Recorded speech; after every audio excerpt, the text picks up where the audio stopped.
Hello everyone, welcome back to our channel. तो भैया boards के एग्जाम खत्म होने वाले हैं, बस एक ही पेपर बचा है, वो है हमारे पास में मैथमेटिक्स का। और अभी तक के जितने भी पेपर हैं वो बहुत ही ज्यादा अच्छे गए हैं। तो ये वाला जो पेपर है ये भी हमें बहुत ही ज्यादा अच्छे तरीके से देना है। तो देखो यार, मैथ्स के अलावा जितने भी पेपर थे, एसएसटी का हो गया, साइंस का हो गया, इंग्लिश का हो गया, सभी के पेपर बहुत ही ज्यादा टोटली ईजी थे।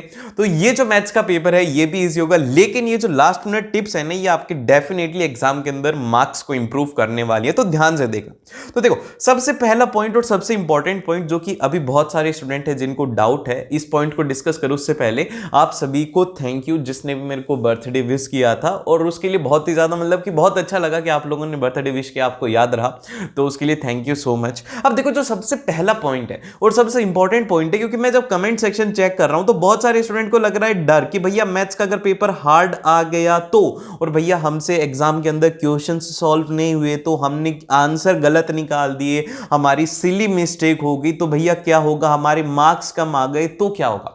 तो देखो, मैं आपको बता रहा हूं कि यार ये सोचने का टाइम है। क्या आपके ऊपर ये डिपेंड करता है कि पेपर टफ आप करोगे? क्या आपके ऊपर डिपेंड करता है कि पेपर हार्ड होगा?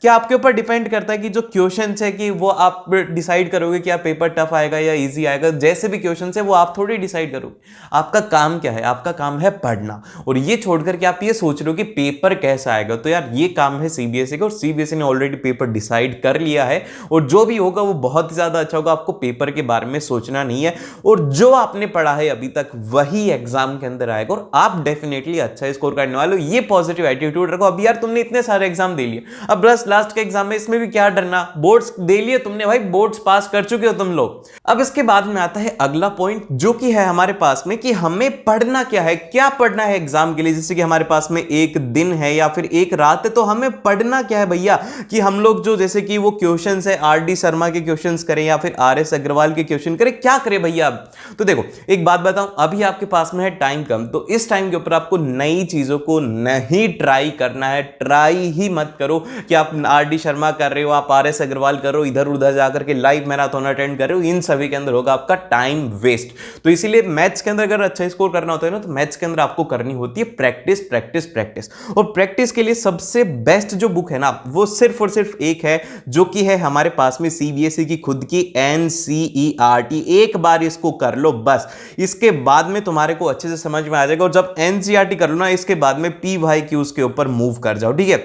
ये दो चीजें अगर आपने कर ली, तो मैं आपको बोल रहा हूं कि आपको मैथ्स के एग्जाम के अंदर 80 आउट ऑफ 80 लाने से कोई भी नहीं रोक सकता। और अगर यही भटकते रहे कि भैया मैं आरडी शर्मा कर रहा हूं इस टाइम के ऊपर, मैं आरएस अग्रवाल कर रहा हूं, नहीं यार। क्योंकि देखो, ये जब आप सॉल्व करोगे ना प्रीवियस ईयर क्वेश्चंस, तो आपको ये पता लगेगा कि यार इस टॉपिक से क्वेश्चन आ रहे, तो आप वो टॉपिक को ध्यान में आएगा, आपको उसके टॉपिक के क्वेश्चन को सॉल्व करना आएगा। और वैसे क्वेश्चन एग्जाम के अंदर पूछे जाते हैं, प्रीवियस ईयर बेस्ड ही क्वेश्चन आता है। आपने अभी तो इतने सारे पेपर दे लिए, तो इसलिए प्रीवियस ईयर इंपॉर्टेंट है। और एनसीईआरटी का हर एक क्वेश्चन, हर एक एक्सरसाइज आपको पता होना चाहिए कि यार अगर ऐसा क्वेश्चन आ जाएगा तो मुझे सॉल्व करना आना चाहिए, ठीक है?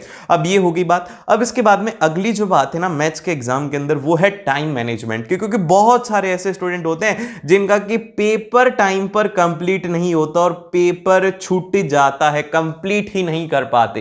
तो देखो, मैथ्स के अंदर आपके पास में जो टोटल मिनट है, आपके पास में टाइम रहेगा 3 घंटे का। लेकिन ये जो आपको 3 घंटे पूरे नहीं मिलेंगे तो भैया क्या होगा, पेपर हमारा काट लिया जाएगा? नहीं, इन 3 घंटों में से आपको लास्ट के 15 मिनट्स को सेव करना है। अब ये मान करके चलो कि आपके पास में एग्जाम के अंदर टाइम रहेगा 2 hours and 45 minutes। अब भैया ये 15 मिनट क्यों निकाल दिया आपने? तो देखो, 15 मिनट बताऊं, ये जो 15 मिनट है ना, इस 15 मिनट में आपको जो पेपर है उसको फिर से रीचेक करना है कि हमने कहीं सिली मिस्टेक तो नहीं कर दी। एक बार आपको देखना होगा कि कहीं मैं प्लस का माइनस कर दिया, क्योंकि बहुत बार ऐसा होता है कि मैंने भी बहुत बारी गलतियां करी हैं कि 2 into 3 होता है, मैं उसको 5 लिख देता हूं, या फिर 2 + 3 को 6 लिख देता हूं।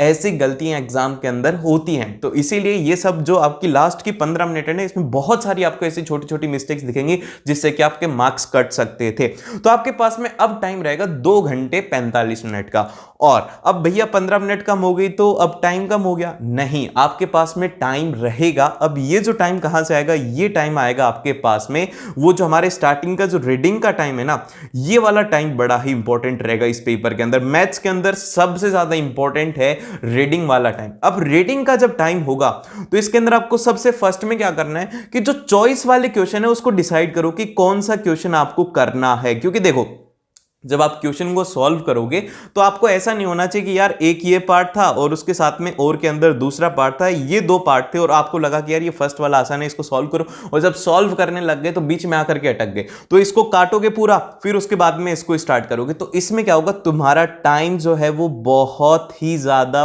वेस्ट होने वाला है और टाइम को ही हमें सेव करना है। तो इसीलिए ये जो स्टार्टिंग के हमारे पास में रीडिंग के लिए जो 15 मिनट रहेगी ना, इसमें हमें डिसाइड करना है पूरे पेपर के अंदर कि हम लोग कौन सा करने वाले। जो भी आप करो ना उसके ऊपर ऐसे टिक मार कर देना कि हाँ यार ये वाला करने वाला हूं, और टिक कर सकते हो। एग्जाम के अंदर टीचर मना नहीं करता है, टिक कर सकते हो, अंडरलाइन कर सकते हो, लेकिन उसके अंदर आप लिख नहीं सकते, आंसर आप नहीं लिख सकते, उसको अनफेयर मींस माना जाता है। अगर वो भी नहीं मानने दे रहे तो आप एक बार टिक, मतलब ऐसे तो पेंसिल से मार्क तो कर ही सकते हो, ये आपको अलाउड होता है एग्जाम में, ठीक है।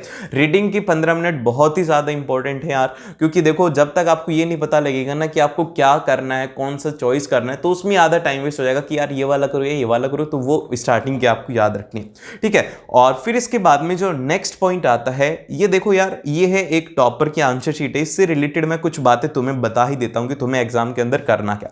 तो देखो एक तो आपके पास में ना जो लास्ट वाली रफ सेक्शन बनाओगे ना, उससे अच्छा है कि आप ये जो साइड में एक छोटी सी मार्जिन लाइन को ड्रॉ करके यहां पे छोटी छोटी कैलकुलेशन कर लो, ठीक है। यहां पर आप देख रहे हो कि एक तरफ मार्जिन ड्रॉ किया हुआ है और इसके अंदर पूरी पूरी इसने कैलकुलेशन की हुई है, तो इसी तरीके से आपको भी अपनी रफ कैलकुलेशन यहां पे ही करनी है और इसके मार्क्स नहीं कटते, ठीक है। रफ कैलकुलेशन करनी है और इसके अंदर जैसे कि आपने देख रहे हो कि यहां पर एक लाइन इसने कट कर रखी है इस स्टूडेंट ने, कि ऐसे कट कर दिया कि ये रफ वर्क है, तो इससे आपके मार्क्स नहीं कटेंगे। तो ये बात याद रखिएगा कि रफ वर्क के लिए बार बार पीछे पलटोगे फिर उसको करोगे तो उसमें टाइम वेस्ट होगा, इससे अच्छा है कि यहां पे हम लोग हमारी कैलकुलेशन कर ले। अगर मान लो कि थोड़ी बड़ी कैलकुलेशन है तो उसको पीछे वाले पेज के ऊपर रफ के ऊपर करना है, ठीक है। अब इसके बाद में यहां पर ध्यान से देखो कि ये जो क्वेश्चन है, जैसे कि इस स्टूडेंट ने क्वेश्चन नंबर 6 सॉल्व किया है, तो क्वेश्चन नंबर 6 को सीधा सॉल्व करना स्टार्ट नहीं किया है इसने। सबसे पहले तो लिखा है यहां पर गिवन, तो आप इसके अंदर सबसे पहले ऊपर लिख करके गिवन लिख करके लिखोगे कि लेंथ ऑफ क्यूबॉइड क्या है, ब्रेथ ऑफ क्यूबॉइड क्या है और हाइट ऑफ क्यूबॉइड क्या है। ये 3 से 4 चीजें जो भी आपको क्वेश्चन में गिवन है ये आपको लिखना है। फिर उसके बाद में जैसे कि इस स्टूडेंट ने तो उसको मेंशन नहीं किया, गिवन के बाद में आपको लिखना है कि टू फाइंड, कि आपको फाइंड क्या करना है। जैसे कि इसके अंदर आपको फाइंड करना वो करना है टोटल सरफेस एरिया, तो आप लिख देंगे कि टोटल सरफेस एरिया फाइंड करना है, फिर उसके बाद में सॉल्यूशन करेंगे, ठीक है। ये बात आपको लिखनी है। अब इसके बाद में आता है इसका अगला इंपॉर्टेंट पॉइंट, जो कि आप सीधा सॉल्व नहीं करेंगे, आपको स्टेप वाइज इसको सॉल्व करना है। जैसे कि अभी से स्टूडेंट ने लिखा है कि टीएसए ऑफ क्यूबॉइड, तो इसने सबसे पहले इसका फॉर्मूला लिखा है, तो आपको एग्जाम के अंदर फॉर्मूला को मेंशन करना है। अगर क्वेश्चन नहीं आ रहा है, कि मान लो कि आप ऐसे टॉपिक से क्वेश्चन आ गया जो कि आप पढ़ के नहीं गए हो, तो अगर आप सिर्फ और सिर्फ फॉर्मूला लिखते हो तो भी आपको यहां पर हाफ मार्क्स मिलता ही मिलता है। और फिर इसके बाद में जैसे कि इस स्टूडेंट ने क्या कर रखा है कि जो डायग्राम है, जैसे कि अभी आप डायग्राम देख रहे हो सेक्शन बी के अंदर, तो ये जो डायग्राम है ये पेंसिल और स्केल से आपको ड्रॉ करना है, जिससे कि आपकी पेपर प्रेजेंटेशन अच्छा होगा। समझ रहे हो, बहुत ही ज्यादा सिंपल सिंपल से पॉइंट्स है जो कि आपको याद रखने हैं। और देन फिर इसके बाद में जैसे कि अभी ये स्टेप वाइज आप किस तरीके से लिखेंगे मैं आपको बता देता हूं, कि जैसे कि देखो सबसे फर्स्ट के अंदर यहां पर इसने लिखा है कि angle OAP is equal to 90 degree. अब एग्जामिनर को क्या पता कि ये सही है या गलत है, तो मतलब कि कैसे आया ये आपको लिखना जरूरी है। आप इसके अंदर लिखेंगे इसके पीछे का रीजन। इसके पीछे का रीजन क्या है कि tangent is perpendicular to the radius at the point of contact. इस तरीके से आपको हर एक स्टेप को मेंशन करना है कि आप क्या कर रहे हो और उसको क्यों करने वाले हो, ठीक है। और जो भी आपका आंसर है आपको उसको इस तरीके से बॉक्स के अंदर बंद करना है, जैसे कि AP जो कि आपका आंसर है 12 सेंटीमीटर, और आप इसको आंसर लिख देना लास्ट के अंदर और इसको बॉक्स में बंद करना है। और फिर इसके बाद में जैसे कि नेक्स्ट जो हमारे पास में कुछ पेपर प्रेजेंटेशन की टिप्स है जो कि मैंने आपको बताई हैं, कि आपको गिवन लिखना है, टू प्रूफ, टू फाइंड लिखना है, क्वेश्चंस को ध्यान से पढ़ना है। जो सेकंड वाला पॉइंट है बहुत ही ज्यादा इंपॉर्टेंट है, क्योंकि एग्जामिनर आपसे चाहेगा कि आप एग्जाम के अंदर गलती करो और उनको नंबर काटने का मौका दो। तो आपको क्या करना है कि क्वेश्चंस के अंदर जो यूनिट है ना, यूनिट को ध्यान से देखना, क्योंकि बहुत बार क्या होगा कि वो स्टार्टिंग में आपको मीटर में देगा, दूसरा भी मीटर में देगा, लेकिन तीसरा वो सेंटीमीटर के अंदर आपको यूनिट दे देगा और वहां पर आप जाकर के गलती कर दोगे। तो जब कभी भी आप क्वेश्चन हो, जैसे कि इस क्वेश्चन के अंदर आपके पास में लिखा हुआ है कुछ कुछ मीटर में लिखा लिखा हुआ है, फिर उसके बाद में कुछ सेंटीमीटर में लिखा हुआ है, तो आप उसको अंडरलाइन कर लो ना कि ये सेंटीमीटर वाली यूनिट है, ये मीटर वाली यूनिट है, तो उसको अंडरलाइन कर दो, जिससे कि रीड करोगे तो आपके पास में वो गलती होने के चांसेस कम हो जाएंगे। और फिर इसके बाद में नेक्स्ट है कि आपको स्टेप वाइज सॉल्व करना है, जो कि मैंने आपको अभी दिखाई था। जैसे कि इस आंसर शीट के अंदर भी आप देखोगे कि यहाँ पर इसमें लिखा है कि ये जो स्टेप है इसमें लिखा गया है कि tangent from the point C to circle are equal. फिर इसके बाद में हर एक चीज को ऐसे सॉल्व करके आपको दिखाना है, ठीक है। बहुत ही ज्यादा सिंपल है, ज्यादा कोई टेंशन ना लो यार, मैथ का पेपर है, बहुत ही ज्यादा आसान होता है। और फिर आपको फाइनल आंसर जो है उसको आपको बॉक्स के अंदर बंद करना है, जो कि मैंने आपको बता दिया है। और अब देखो मैथ्स का एग्जाम है, लास्ट एग्जाम है, बहुत ही ज्यादा आसान होता है मैथ्स के अंदर। बस थोड़ा सा ध्यान रखना सिली मिस्टेक। आप देखो यार सिली मिस्टेक कैसे अवॉइड कर सकते हो, सिली मिस्टेक तो होंगी, तो ये जो सिली मिस्टेक हैं इनको आप कैसे अवॉइड करोगे, इसके लिए एक छोटा सा मैं आपको बताता हूं जो कि मैं खुद करता हूं। तो देखो सबसे पहले तो आपको ना वो क्वेश्चंस करने जो कि आपको आते हो, और उनके अंदर जैसे कि आप सॉल्व कर लो ना, first step, second step, third step, fourth step, और उसके आंसर के ऊपर आप जब तक आ गए हो, आपने आंसर निकाला कि आंसर होगा, तो बस एक बार 2 से मतलब 10-15 सेकंड लगेंगे, एक बार उसको गो थ्रू कर लो कि कहीं आपने गलती तो नहीं करी कि ये इक्वेशन हो गया, इसके अंदर हमने प्लस माइनस किया, सब्ट्रैक्शन किया, वहां पर हमसे कहीं कोई गलती तो नहीं हो गई। ये आपको उसमें बात को ध्यान में ही रखना है। और all the very best, exam के लिए बहुत ही ज्यादा सिंपल होगा, टेंशन बिल्कुल भी नहीं लेनी, क्योंकि जो आपने पढ़ा है वही एग्जाम के अंदर आएगा। And all the very best, मिलते हैं आप लोगों से नेक्स्ट वीडियो में।